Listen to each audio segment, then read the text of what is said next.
ኢትዮጵያ በዓለም ሆነና በአህጉር ደረጃ የሰላም ማስከበር ተልዕኮ ላይ በተሰማራው የሰው ኃይል ብዛት ሆነ በተልዕኮ አፈጻጸም ብቃት ተመራጭ ለመሆን ከመቻሏም ተጨማሪ በተለይ ደግሞ በምስራቅ አፍሪካና አስቸጋሪ የእርስ በርስ ግጭት ውስጥ በሰላም ማስከበር የተሰማራው ሰራዊታችን ተልዕኮውን በብቃት በመፈጸምና መልካም እሴቶቹን መሰረት በማድረግ በግጭቱ ተጎጂ የሆኑትን የማህበረሰብ ክፍሎች በመንከባከብና በመጠበቅ ህዝባዊ ወገንተኝነቱን ያስመሰከረ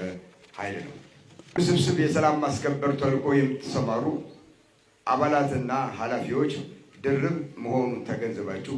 በወሰዳችሁት የቅድመ ዝምሪት ስልጠና መሰረት እና እስካሁን